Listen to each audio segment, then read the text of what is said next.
حامدا وأذكره مسبحا.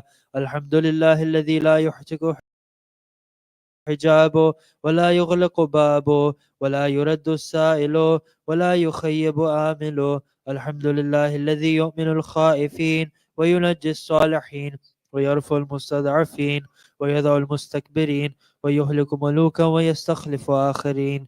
والحمد لله قاسم الجبارين مبير الظالمين مدرك الحاربين نكال الظالمين صريخ المستصرخين موضع حاجات الطالبين معتمد المؤمنين. الحمد لله الذي من خشيته ترعد السماء وسكانها وترجف الأرض وعمارها وتموج البحار ومن يسبح في غمراتها. الحمد لله الذي هدانا لهذا وما كنا لنهتدي لولا أن هدانا الله. الحمد لله الذي يخلق ولم يخلق ويرزق ولا يرزق ويطعم ولا يطعم ويميت الأحياء ويحيي الموتى وهو حي لا يموت بيده الخير وهو على كل شيء قدير. اللهم صل على محمد عبدك ورسولك وأمينك وصفيك وحبيبك وخيرتك من خلقك وحافظ سرك ومبلغ رسالاتك أفضل وأحسن وأجمل وأكمل وأزكى وأنمى وأطيب وأطهر وأسنى وأكثر ما صليت وباركت عليك من خلقك. اللهم وصل على علي أمير المؤمنين ووصي رسول رب العالمين عبدك ووليك وأخي رسولك وحجتك على خلقك وآيتك الكبرى والنبأ العظيم. وصل على الصديقة الطاهرة فاطمة السيدة نساء العالمين. وصل على سبتي الرحمة وإمامي الهدى الحسن والحسين سيدي شباب أهل الجنة. وصل على أئمة المسلمين علي بن الحسين ومحمد بن علي وجعفر بن محمد وموسى بن جعفر وعلي بن موسى ومحمد بن علي وعلي بن محمد والحسن بن علي والخلف الهادي المهدي حججك على عبادك وملائك في بلادك صلاة كثيرة دائمة.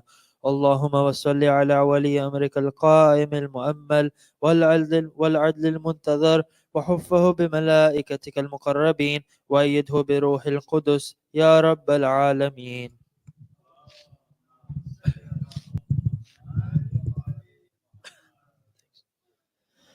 اللهم اجعله الداعي إلى كتابك والقائم بدينك استخلفه في الأرض كما استخلفت الذين من قبله.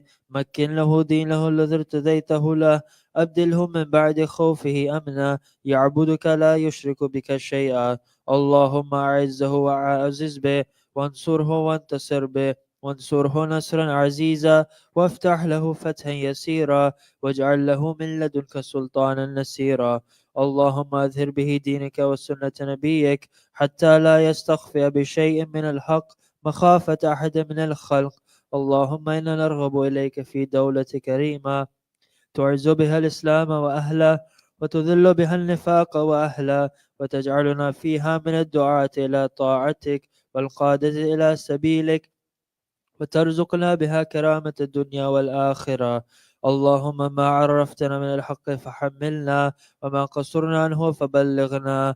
اللهم المم به شعثنا واشعب به صدعنا وارتق به فتقنا وكثر به قلتنا وعزز به ذلتنا وأغن به عائلنا وأغض به عن مغرمنا واجبر به فقرنا وسد به خلتنا ويسر به يسرنا وبيض به وجوهنا وفك به أسرنا وأنجح به طلبتنا وأنجز به مواعيدنا واستجب به دعوتنا وعاطنا به سؤلنا وبلغنا به من الدنيا والآخرة آمالنا وأعطنا به فوق رغبتنا يا خير المسؤولين وأوسع المعطين. اشف به صدورنا واذهب به غيظ قلوبنا واهدنا به لما اختلف فيه من الحق بإذنك إنك تهدي من تشاء إلى صراط مستقيم.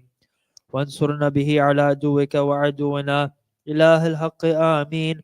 اللهم إنا نشكو إليك فقد نبينا صلواتك عليه وآله وغيبة ولينا وكثرة عدونا وقلة عددنا وشدة الفتن بنا وتظاهر الزمان علينا فصل على محمد وآله وأعنا على ذلك بفتح منك تعجله، وبضر تكشفه، ونصر تعزه، وسلطان حق تظهره، ورحمة منك تجللناها، وعافية منك تلبسناها، برحمتك يا أرحم الراحمين.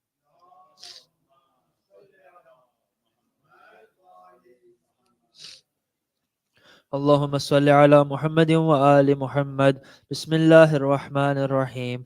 اللهم برحمتك في الصالحين فادخلنا، وفي عليين فارفعنا، وبكأس من معين من عين سلسبيل فاسقنا، ومن الحور العين برحمتك فزوجنا، ومن الولدان المخلدين كأنهم لؤلؤ مكنون فأخدمنا، ومن ثمار الجنة ولحوم الطير فأطعمنا، ومن ثياب السندس والحرير والاستبرق فألبسنا، وليلة القدر وحج بيتك الحرام وقتلا في سبيلك فوفق لنا، وصالح الدعاء والمسألة فاستجب لنا، وإذا جمعت الأولين والآخرين يوم القيامة فارحمنا، وبراءة من النار فاكتب لنا، وفي جهنم فلا تغلنا، وفي عذابك وهوانك فلا تبتلنا، ومن الزقوم والذريع فلا تطعمنا، ومع الشياطين فلا تجعلنا، وفي النار على وجوهنا فلا تكببنا، ومن ثياب النار والسرابيل القطران فلا تلبسنا، ومن كل سوء يا لا إله إلا أنت، بحق لا إله إلا أنت، فنجنا فنجنا فنجنا.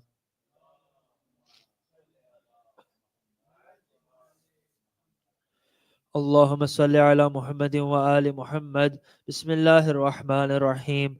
اللهم إني أسألك أن تجعل فيما تقضي وتقدر من الأمر المحتوم في الأمر الحكيم، من القضاء الذي لا يرد ولا يبدل، أن تكتبني من حجاج بيتك الحرام، المبرور حجهم، المشكور سعيهم، المغفور ذنوبهم، المكفر عن سيئاتهم، وأن تجعل فيما تقضي وتقدر أن تطيل عمري في خير وعافية، وتوسع في رزقي، وتجعلني ممن تنتصر به لدينك، ولا تستبدل بي غيري. أعوذ بجلال وجهك الكريم أن ينقضي عني شهر رمضان، أو يطلع الفجر من ليلة هذه ولك قبلي تبعة أو ذنب تعذبني عليه.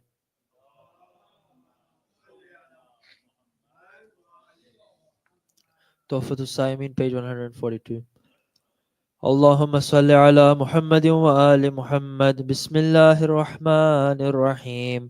إلهي وقف السائلون ببابك، ولاذ الفقراء بجنابك، ووقفت سفينة المساكين على ساحل بحر جودك وكرمك، يرجون الجواز إلى ساحة رحمتك.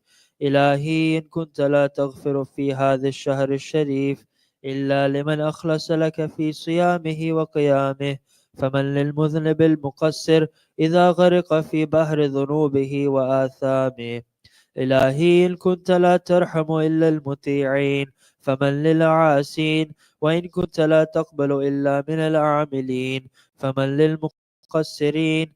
إلهي ربح الصائمون، وفاز القائمون، ونجا المخلصون، ونحن عبيدك المذنبون، فارحمنا برحمتك، واعتقنا من النار بعفوك، يا كريم يا أرحم الراحمين. وصلى الله على محمد وآله الطاهرين.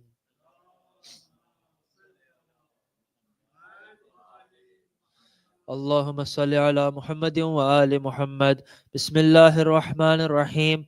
اللهم ادخل على أهل القبور السرور، اللهم أغن كل فقير، اللهم اشبع كل جاع، اللهم اكس كل عريان، اللهم اقض دين كل مدين، اللهم فرج عن كل مكروب، اللهم رد كل غريب، اللهم فك كل أسير، اللهم أصلح كل فاسد من أمور المسلمين، اللهم اشف كل مريض، اللهم سد فقرنا بغناك، اللهم غير سوء حالنا بحسن حالك، اللهم اقض عنا الدين وأغننا من الفقر، إنك على كل شيء قدير.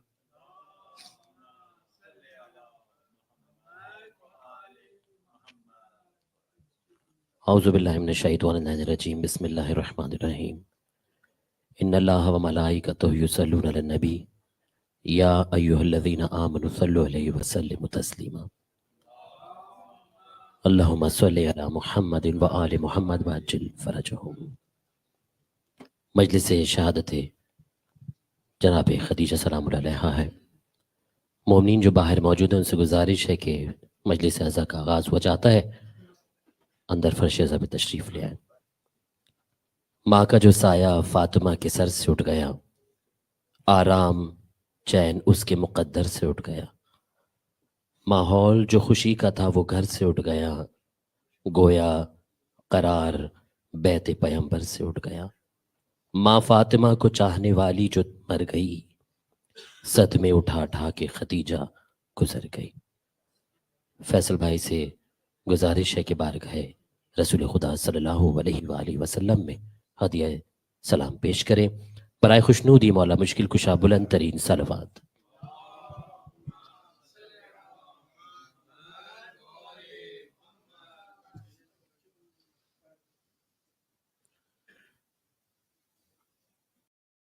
بارے دیگر نعرے صلوات۔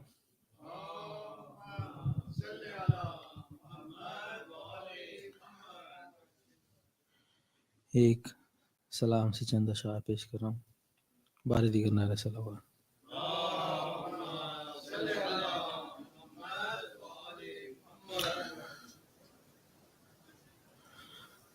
جو بھی مصروف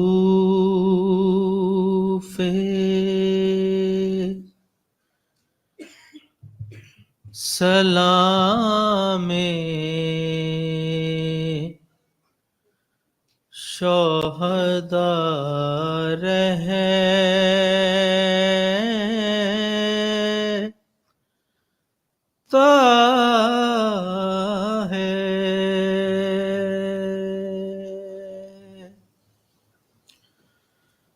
جو بھی مصروف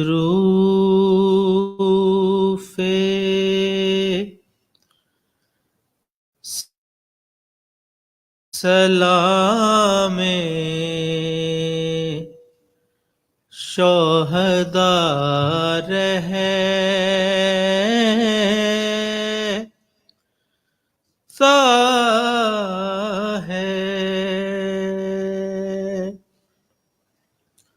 گو وہ رہتا نہیں پر نام صدا رہتا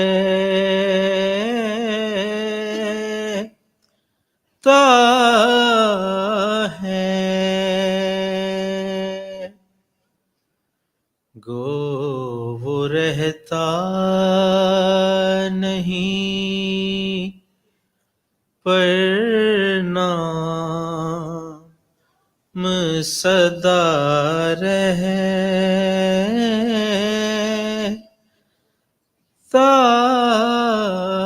ہے۔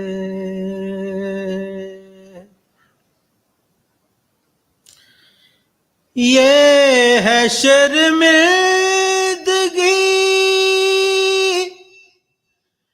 پانی کے نہ پہنچانے کی،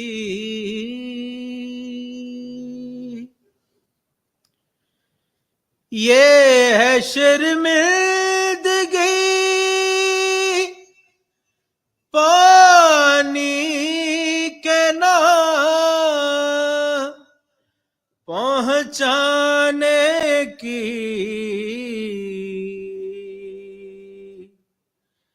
نیزے پہ بھی سر عباس جھکا رہتا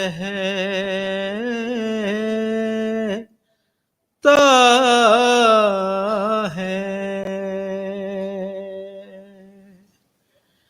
نیزے پہ بھی سر عباس جھکا رہتا ہے۔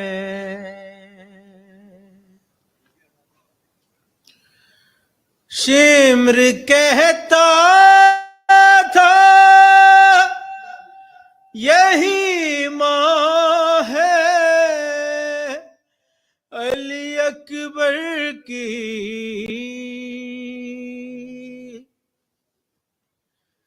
شمر کہتا تھا یہی ماں ہے علی اکبر کی، جس کا ایک ہاتھ کلیجے پہ دھرا رہتا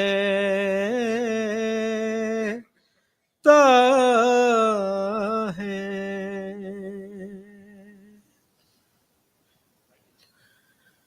شام ہوتی ہے تو اونٹوں سے اترتے ہیں حرم،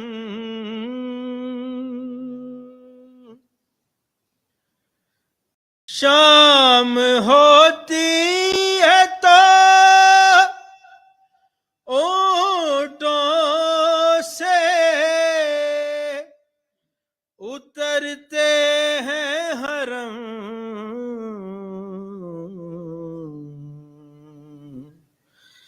پر سر شاہ تو نیزے پہ چڑھا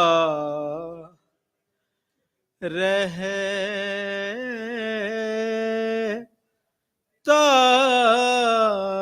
ہے، پر سر شاہ تو نیزے پہ چڑھا رہتا ہے،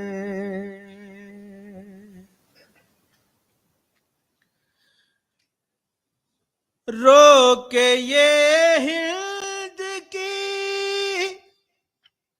بیٹی نے سکینہ سے کہا،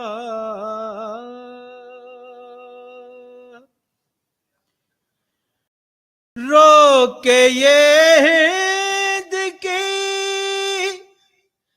بیٹی نے سکینہ سے کہا، سر تیرا کس لیے ہر وقت کھلا رہتا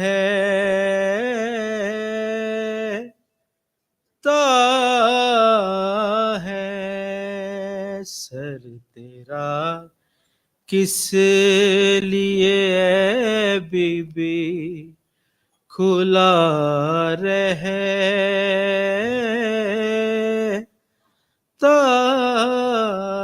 ہے، جو بھی مصروف سلام شہداء رہتا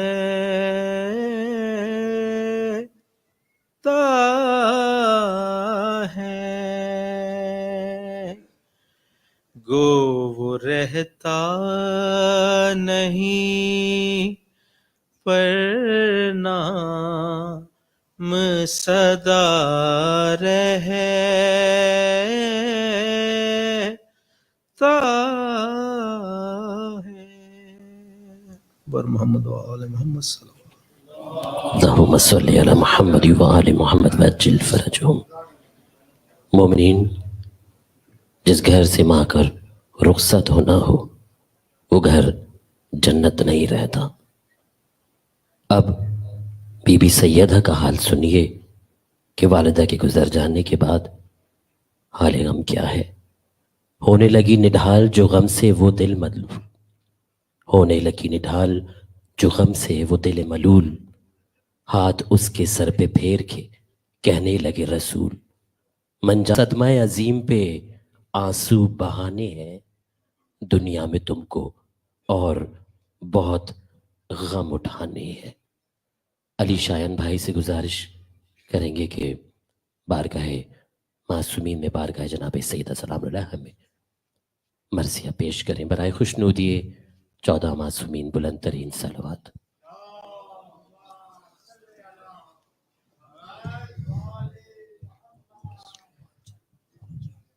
پر محمد و آل محمد بلند تر صلوات۔ اللهم صل على محمد وآل محمد وعجل فرج۔ ایک قطع آپ کی سماعت کو نظر کروں گا، ایک بار مل کے بآواز بلند نعرہ صلوات۔ اللهم صل على محمد وآل محمد وعجل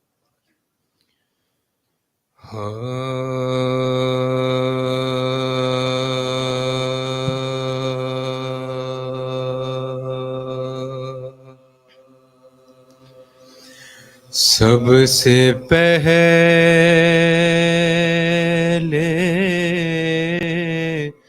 نور سے حق نے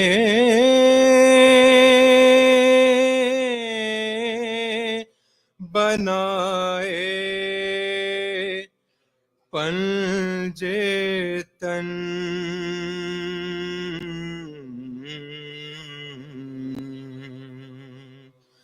سب سے پہلے نور سے حق نے بنائے پنجے تن،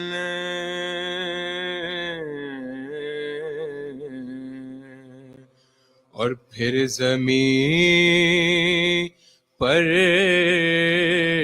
صورت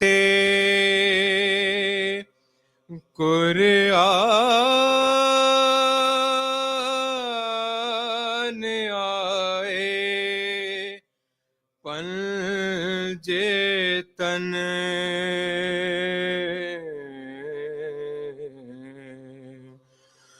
جس طرح تطہیر میں یکجا ہوئے ہیں پانچ حرف،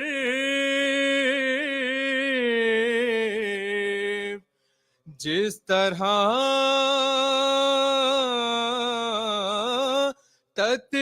تطہیر میں یکجا ہوئے ہیں پانچ حرف،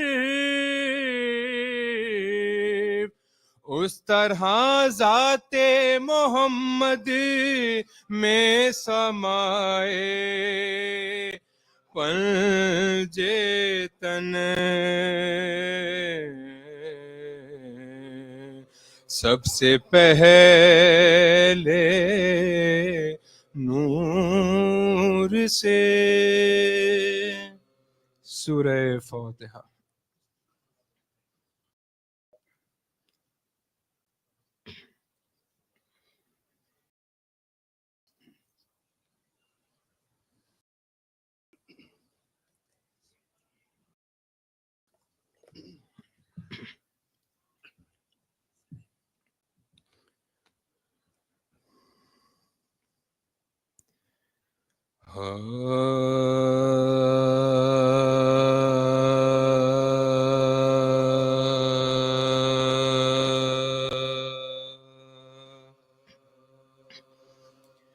ماں کا جو سایہ فاطمہ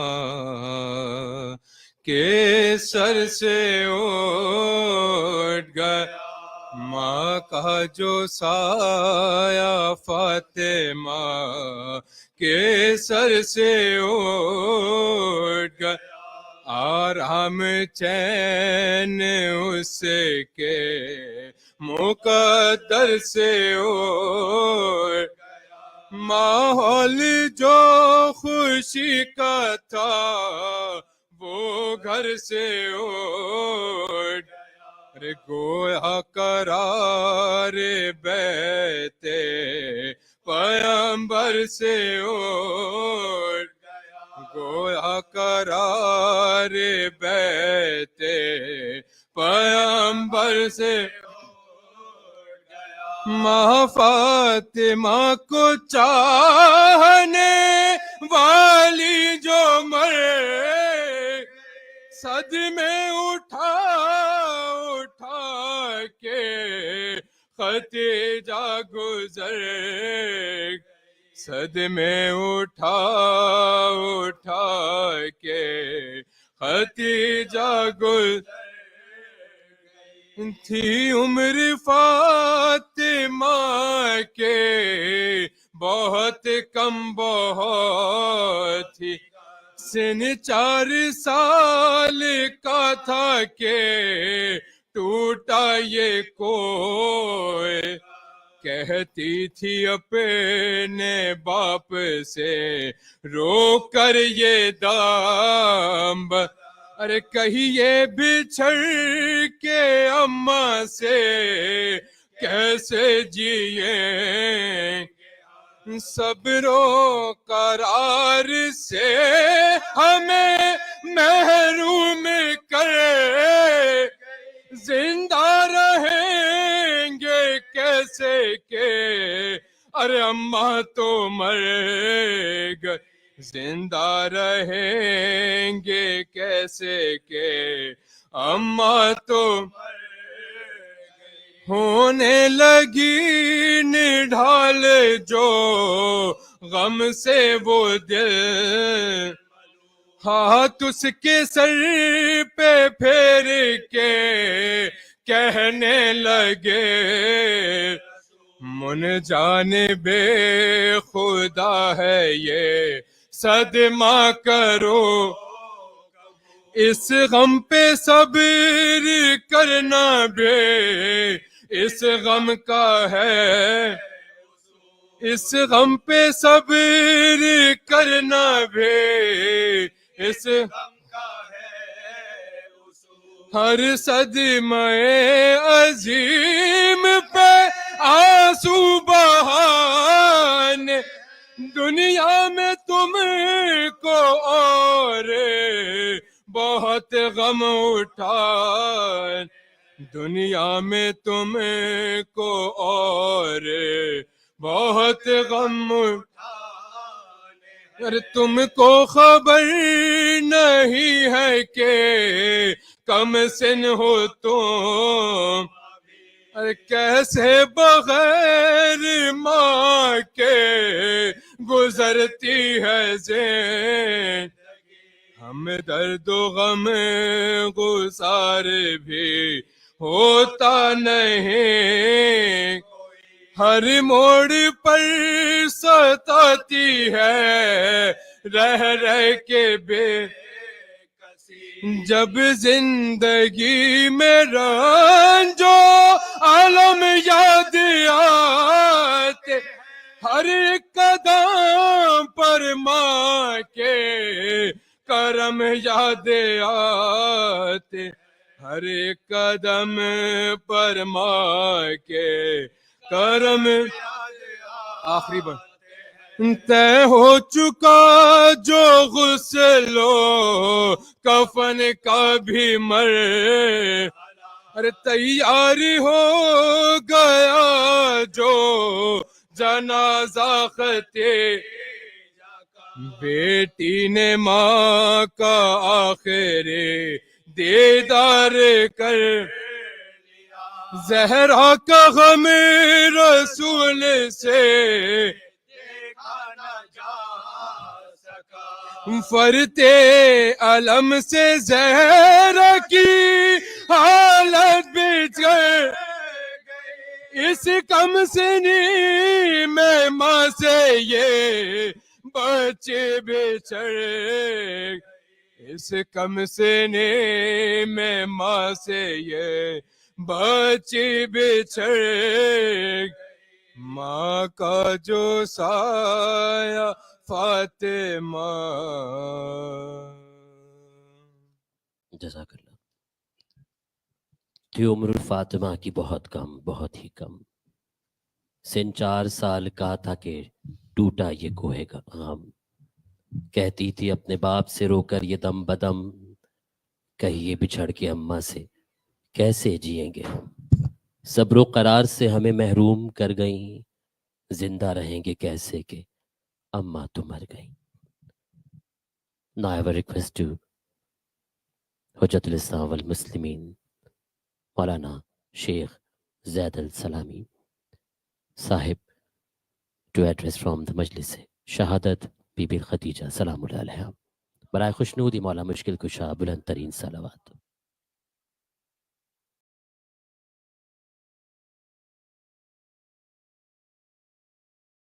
एक दुरूद के सहारा देते आप लोगों से गुजारिश है, आगे तशरीफ ले।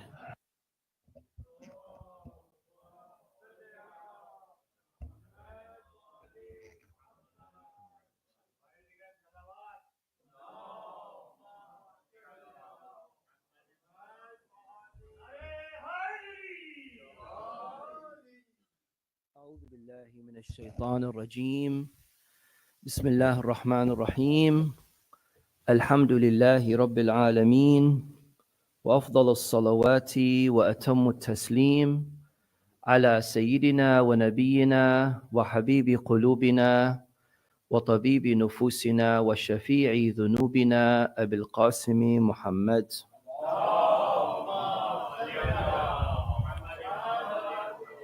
وعلى آل بيته الطيبين الطاهرين المعصومين الذين أذهب الله عنهم الرجس وطهرهم تطهيرا.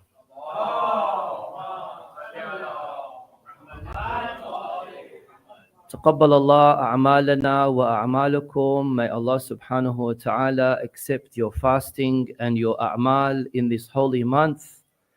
And my condolences to all of you on this sad occasion commemorating the passing away of al-Mu'mineen, Sayyida Khadija bint Khuwaylid, Salamullahi alayha.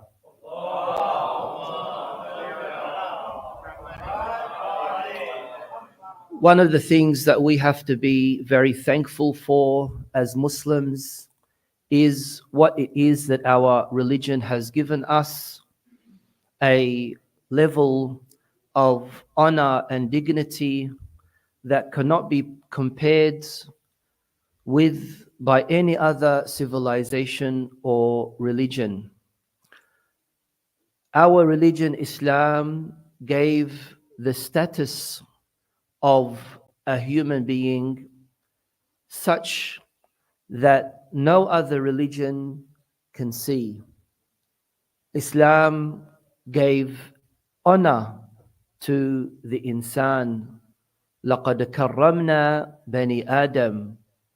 Islam gave honor to the man, gave honor to the woman, gave honor to children.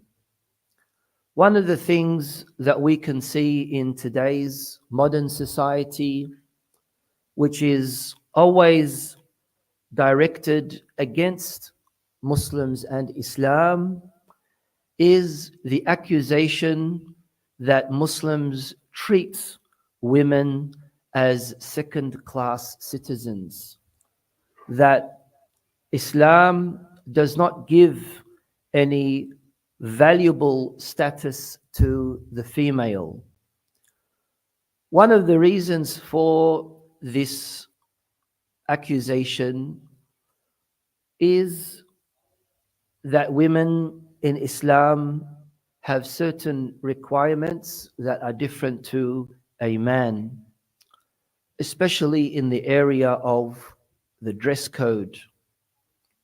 And with the boost and expansion in Western values, not only limiting itself to Western countries, but expanding over to Asian and Middle Eastern countries, and the influence of invading of other cultures. Not only have Muslims developed this very negative idea of Islam, but unfortunately, even some of our own Muslims have come to think that Islam really does not give enough value to the woman.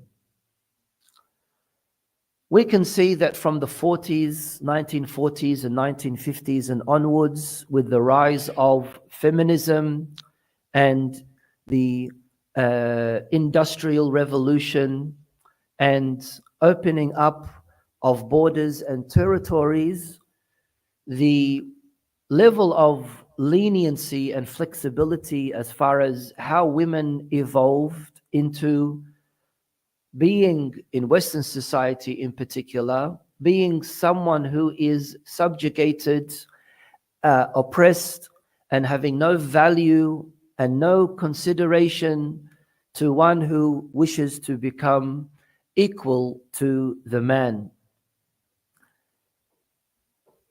In the tradition of Islam, alhamdulillah, we've never had this problem. We've never had an issue where we need to argue or justify the status of a woman, whether a woman is entitled to own property, whether a woman can participate in voting, if a woman is a property of the husband or not, because over 1,400 years ago, our religion, Islam, has explained all of this.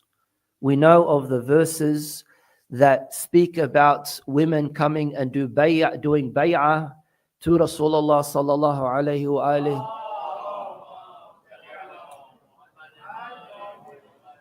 which at that time was the form of elections and voting and things like that. We know that the woman is not the property of a husband. We know that a woman is not someone who cannot own. She's entitled to own, she's entitled to buy, she's entitled to sell independently. And on top of that, she also has absolutely no financial responsibility to her husband or even to her children.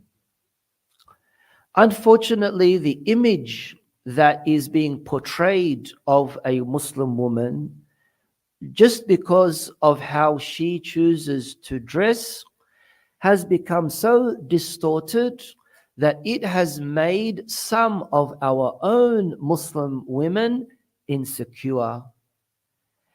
And this is where we need to say that we have no control over how other people think about Islam, because their perverted understanding of our religion, Islam, comes from their ignorance and lack of knowledge.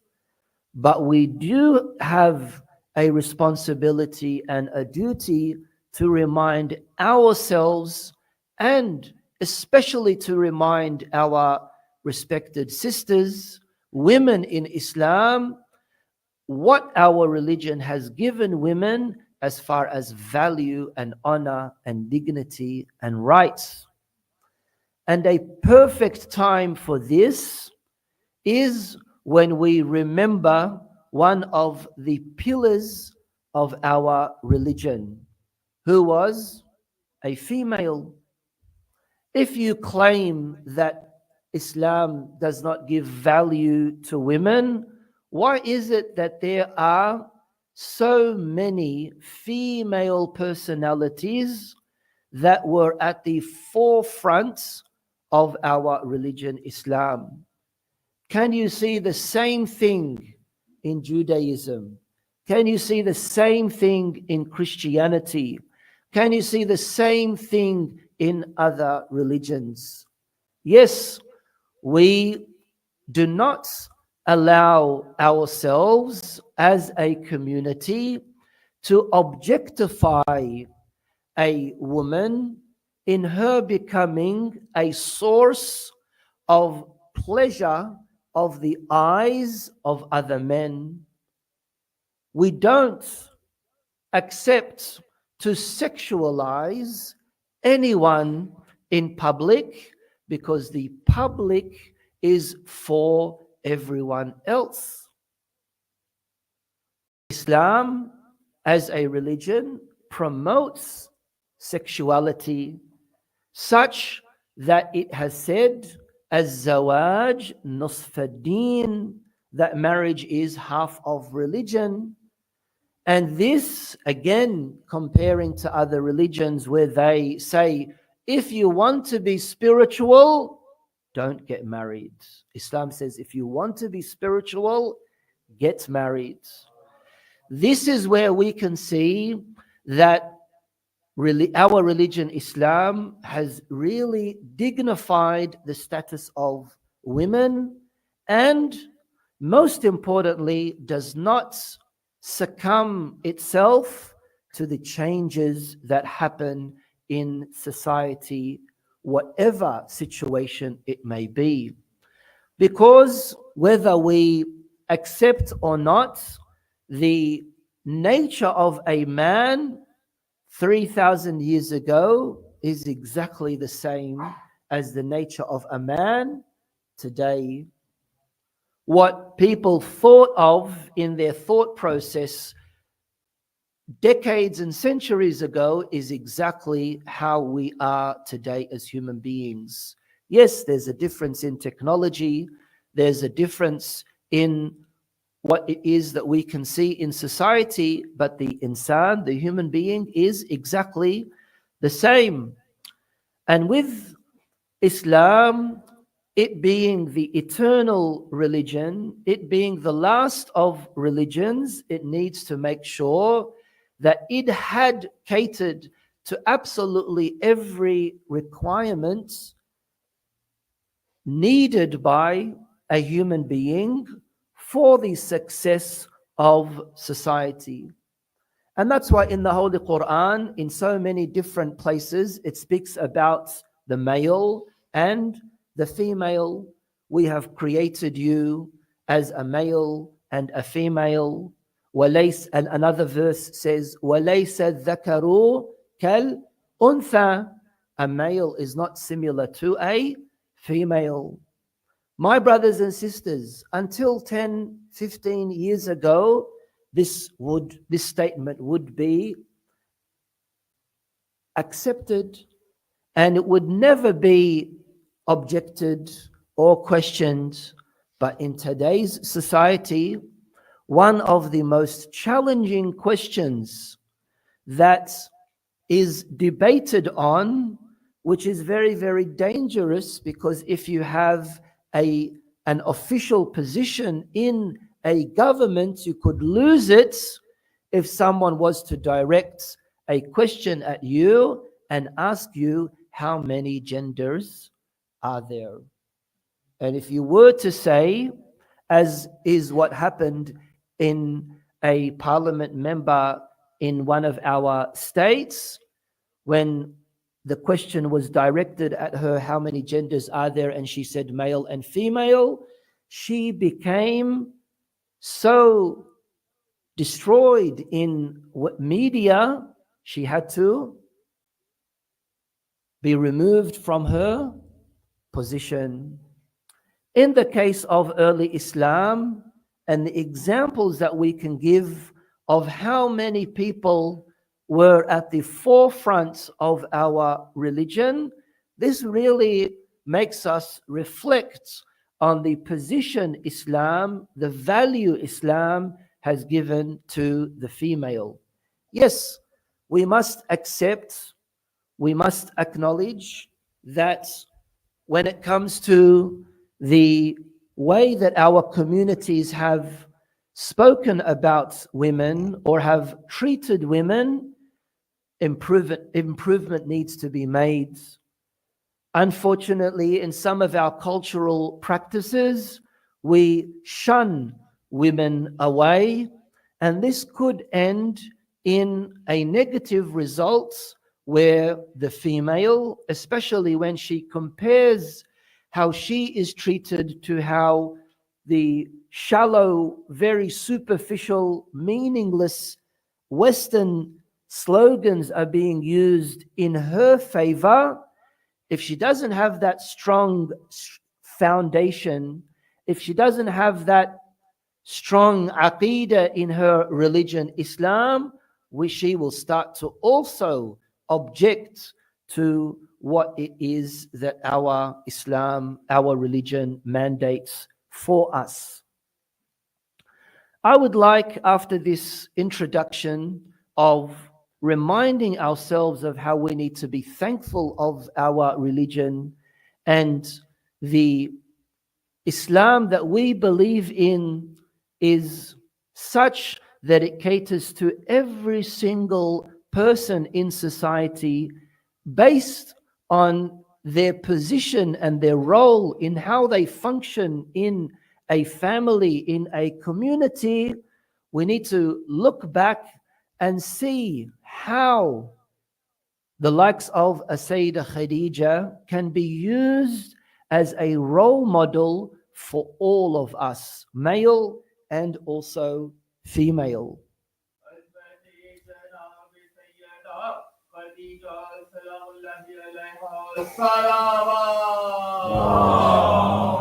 अल्लाहुम्मा सल्ली अला मुहम्मद व आले मोहम्मद वअज्जिल फरजहुम। मोमिन, आप लोग में से किसी एक साहब की ये कार है 10R4WJ 10R4WJ, ये बराए मेहरबानी दरमियान में खड़ी है पार्किंग के, उसको हटा लीजिए ताकि दूसरी कोई गाड़ी जिसको निकलना हो वो निकल सके। बराए खुशनूदी 14 मासूमिन बुलंद तरीन सलवात। Something wrong? Okay.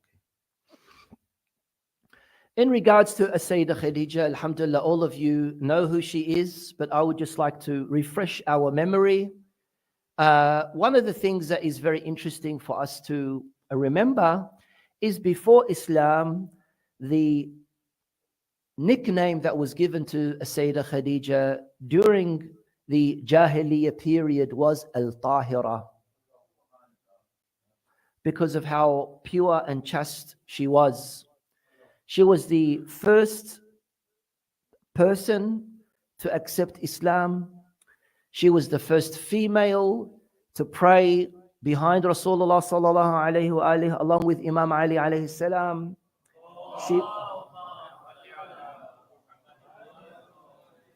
Before her Islam, she was also referred to as Sayyidata Nisa'i Quraysh. Sayyidata Nisa'i Quraysh. She helped in raising Imam Ali alayhi salam. Just want to quickly read out these points. She helped in raising Imam Ali salamullahi alayhi, and as we know, she passed away in the year 10 after Bi'tha, 4 years before Hijrah, and she was buried in Jannatul Mu'alla cemetery in Al-Makkah Al-Mukarramah. She lived with Rasulullah sallallahu alayhi wa alihi for a bit under 15 years. And of course, she ended up with all the persecution and everything that happened.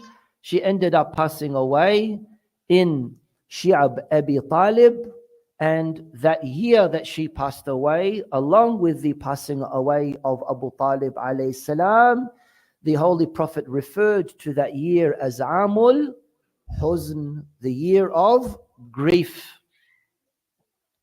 There are a few things that I would like to share that could be a little bit controversial, that could be a little bit difficult for some people to accept because there are different historical views. The first view is, in the case of Sayyidah Khadija, how old was she when she got married to Rasulullah sallallahu alayhi wa alihi wa sallam? Allahumma salli ala Muhammad wa ala Muhammad. The common view is that she was 45 years of age, and she was previously married. She was a widow, and Rasulullah sallallahu alayhi wa alihi was 25 years of age, And you all know the story in how he got married to her. She was a merchant, a businesswoman, very rich, very, very rich, and of course, influential as well as far as her status is concerned. Is this the case that she was 45 years of age? One way of, reflecting on this is that Rasulullah sallallahu alaihi wasallam, while being married to a Sayyidah Khadija, did not marry any other woman. He did not marry any other woman while being married to a Sayyidah Khadija. We also know that a Sayyidah Khadija was blessed with giving birth to some children who died at birth, like Al-Qasim, like Ibrahim. The only child who survived, which is what I'm going to be speaking about in a while, is a Sayyidah Fatima Zahra. And if we accept the view of the girls as well, being Zainab, Ruqayya, and Kulthum. The question is, if a Sayyidah Khadija was 45 years of age, how old was she when she gave birth to any of these children? Why are there other conflicting ages that have been mentioned in regards to a Sayyidah Khadija as well? And why is it that there is such a strong emphasis on her being such an old lady and a widow? I would say that there is a political agenda behind this, and that, according to our historians, a Sayyidah Khadija was not of that age. She was either of equal age to the Holy Prophet, being 25 years of age, or she was at most 28 years of age, 3 years older than the Prophet. This agenda of the 45 years of age being pushed was so that the other later women, not going to be mentioning any names,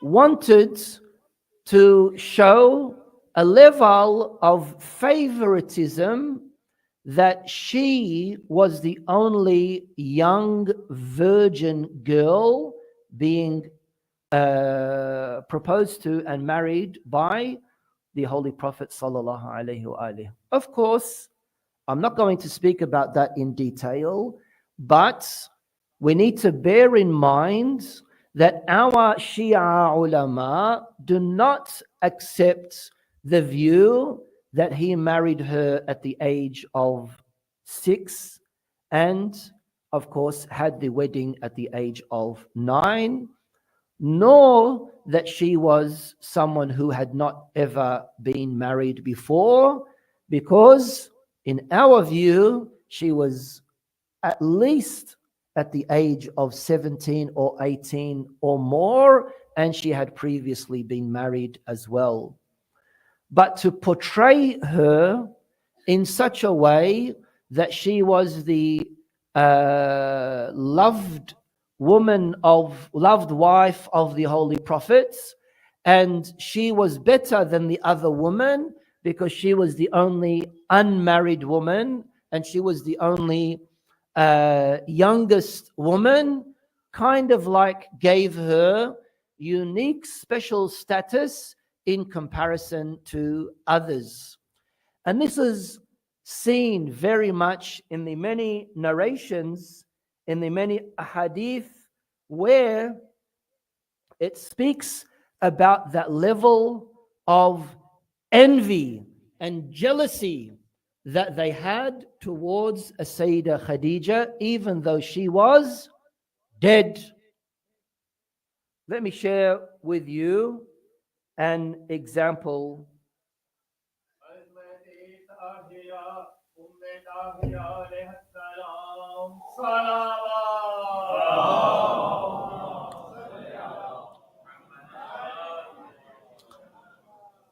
This story goes that the sister of Sayyida Khadija alayhi salam goes into visiting the Holy Prophet sallallahu alayhi wa alih, and of course when he finds out, when he realizes that it is the sister of Sayyida Khadija, he gets very, very happy. Surra sururan azima, gets very, very happy. And then so-and-so said, we have to censor, but that's not what the narration is saying in Sunni books, but out of politics we have to censor. Ma laka. One of the things that they say, even they acknowledge and they admit, she was very rude in the way she spoke to the Holy Prophets. Ma laka. No one would speak to that in that way. What's wrong with you? ما لك تكثر ذكر خديجة وتسر باسمها. Why is it that you excessively mention Khadija and you become happy whenever her name is mentioned? Remember, my brothers and sisters, Rasulullah sallallahu alayhi wa alihi, in so many occasions he said, إن الله اختار من النساء أربع. Allah chose 4 women, and they were Maryam and Asiya and Khadija and Sayyida Fatima. Salamullahi alayha. He also said, Allah has not blessed me with a wife better than Sayyida Khadija. Why are you mentioning her so much and you're happy whenever her name is mentioned? وَهِيَ عَجُوزٌ. She's an old, weary. حَمْرَاء. She's red. قَدْ هَلَكَتْ. Halakat means she has perished. She didn't say she died. She said she has perished. وَإِنَّ اللَّهَ قَدْ أَعْطَاكَ رِزْقُكَ أَحْسَنِ مِنْهَا. And God has given you someone better than her. And then Rasulullah said back to her, La wallah, La wallah, by Allah, Ma ruziqtu ahsani minha. I have not been blessed with one better than her. وَلَقَدْ آمَنَتْ بِي حَيْثُ كَذَّبُونِي. She believed in me when people saw me as a liar. She spent her money when people were being greedy towards me. And this is why the Holy Prophet, speaking to this same woman, he said to her, because many times he caught her backbiting with the other one, لا تتحدثي عنها هكذا. Don't speak about Khadija in that way. لقد كانت أول من آمنت بي. She was the first to believe in me. ولقد أنجبت لي وحرمتي. And she gave me a child and you were deprived of it. This brings me to the second topic. The first topic is Sayyida Khadija was not that old. She was young and she was not previously married. Second issue is, what is in the case of Zainab and Ruqayyah and Kulthum? Were they the children of Sayyida Khadija and Rasulullah? Were they children from another marriage? That's the second view. Or were they her sister's children that she was raising. 3 views. Some say that they were her children and his children, and they were older than Sayyida Fatima Zahra, and they didn't have that status of Sayyida Fatima Zahra. Not all the children had the same status of the Ma'sumin. Not all of, for example, Imam Ali had 28, 29 children. Not all of them had the same status of Imam Hassan and Imam Hussein and Abu al-Fadl al-Abbas alayhim as-salam, right? The same with the children of the Holy Prophets. He had multiple children. None of them were males because the males died at birth.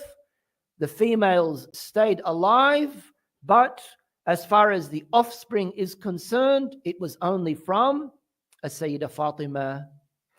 A second view is that she was a widow and that she, of course, lost her husband and had 3 children from her, or 4 girls from her, and she and the Holy Prophet raised them. The third view, which is the view that me personally I am inclined to, is that they were her children's, the children of her sister. Of course, me personally, I'm saying in respect to what I have seen from what our ulama have written, especially the likes of Sayyid Ja'far Murtada Al-Amili, where he says that they are the raba'ib, right, of they were raised by the Holy Prophet, but they were the children of the sister of Sayyida Khadija, because Sayyida Khadija was not married before, equal age to the Holy Prophets, and also, most importantly, there was a mystery behind why the Holy Prophets wanted, Allah wanted the A'imma, the Imams alayhim salam, to be through the offspring of his daughter and not from a son, again giving more value to the woman. Because we know when the people were mocking the Holy Prophets and saying that you are abtar, the verse came from Allah subhanahu wa ta'ala, inna a'ataynaka al-kawthar. And al-kawthar means al-khayrul kathir, abundant goodness that comes from the lineage of Rasulullah sallallahu alayhi wa alihi through his daughter Sayyida Fatima Zahra. Another reason is that, as is said in the Holy Quran, Allah did not want anyone else to make claims over their closeness to the Holy Prophets and capitalize on that to further mislead the Muslim Ummah. What happened with Bani al-Abbas? How did they gain power? By claiming kinship to the prophets. And that's how they gained power, and that's how they brought down Bani Umayyah. Just imagine if there was one of the children of the Prophet from those wives, what do you think would have happened? Those wives, even though they didn't have children, but they spearheaded the worst of atrocities, especially that which happened in the Battle of Jamal. Just imagine what would have happened if they had a child from Rasulullah sallallahu alayhi wa alihi.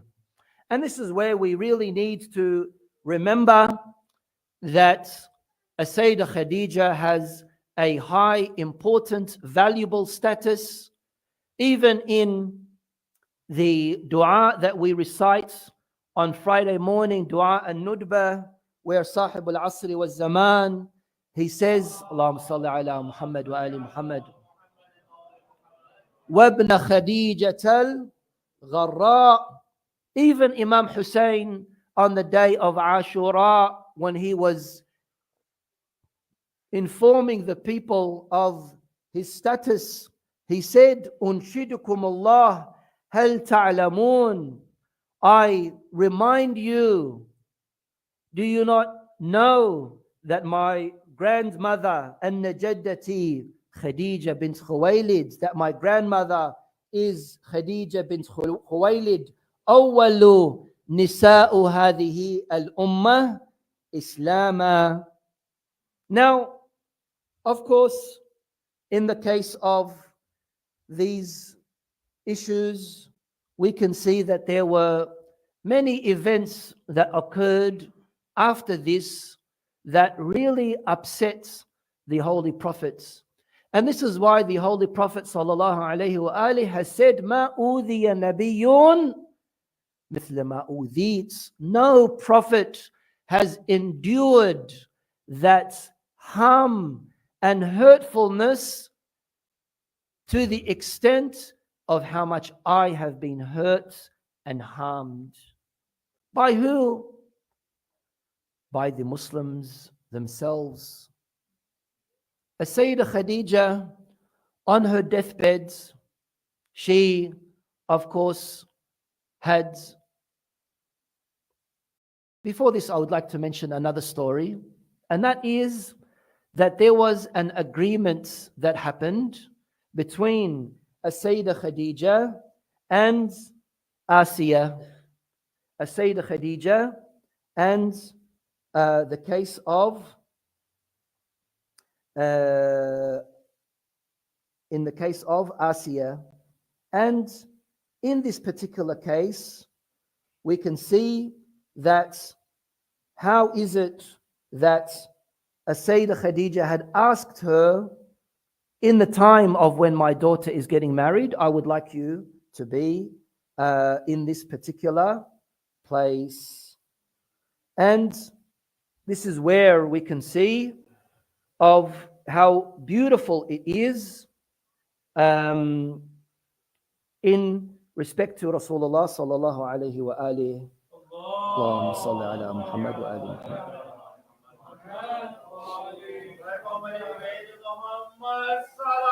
Allahumma salli.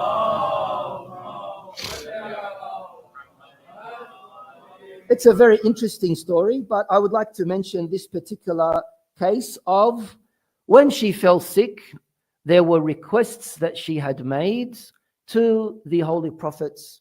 The first of them is that she said, I am embarrassed. I have not fulfilled my due haqq to you. The Holy Prophet said, Hasha wa kalla, far be it that you have not fulfilled your duty towards me and Islam. The hadith says that Islam was founded on the money of a Khadija and the sword of Dhul Fiqar. How can she have any shortcomings in regards to the Holy Prophet sallallahu alaihi wa alihi? And this is why he said, in return to what she had said, Hasha wa kalla, it is far be it that you have any shortcomings in what it is that you have done to me. The second was, she said to him, I'm too shy to ask you directly. This was the adab of Ahlul Bayt alayhim as-salam. When they had a request, they would not ask immediately from the Holy Prophet sallallahu alayhi wa alihi. She said, I'm too shy to ask you. I will ask my daughter, As-Sayyidah Fatima az-Zahra. She said to her daughter, please ask your father, please ask Rasulullah if he could give me one of his clothes in which he was wearing at the time of Nuzul al-Wahi, at the time that the revelation was descending, so I can wear that as my kafan, as my shroud when I am buried. The story says that Jibreel alayhi salam came down, greeted the prophets and said, we greet you and we greet Khadija, and we have brought you this kafan from heaven in which you must use it to shroud Khadija.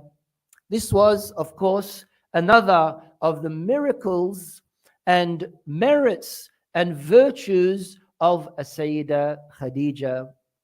The third point is, she said to Rasulullah, I am departing this world. My daughter is young, and I would like you to take care of my orphan daughter. We need to ask this question of why is it that the Holy Prophet was so eager to please Fatima Zahra all the time, such that he said on so many occasions, يَرْضَى اللَّهُ لِرِضَاهَا وَيَغْضَبْ لِغَضَبِهَا. And how did the Muslim Ummah treat Sayyida Fatima Zahra on the day that they attacked the door of Wahi? What would Sayyida Khadija have said when they saw the fire being piled up on the door of Sayyida Fatima Zahra alayha salam?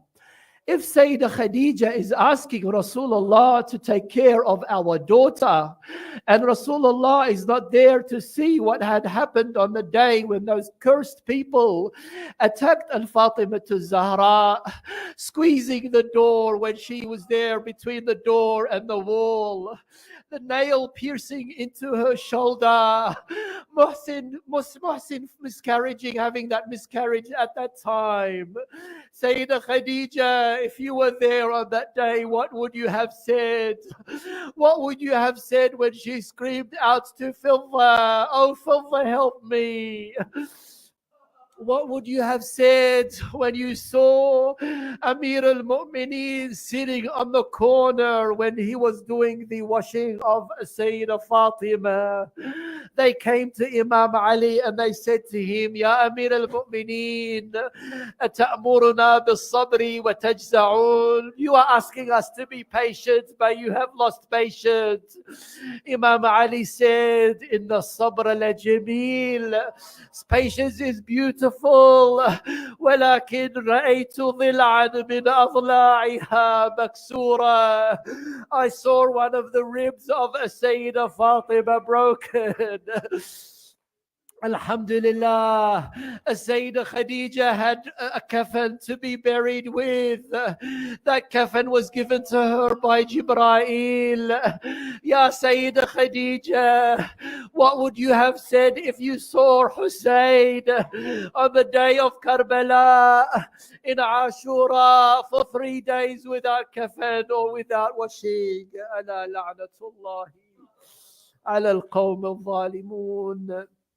وسيعلم الذين ظلموا على محمد أي منقلب ينقلبون والعاقبة للمتقين والحمد لله رب العالمين.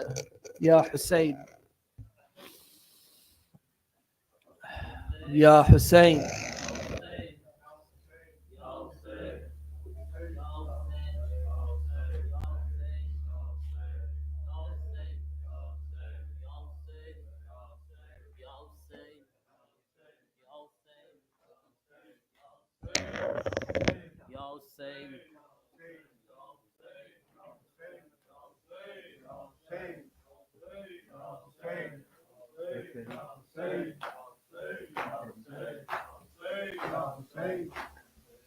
Ya Hussein, Ya Hussein, Ya Hussein, Ya Hussein, Ya Hussein, Ya Hussein, Ya Hussein, Ya Hussein, Ya Hussein, Ya Hussein, Ya Hussein,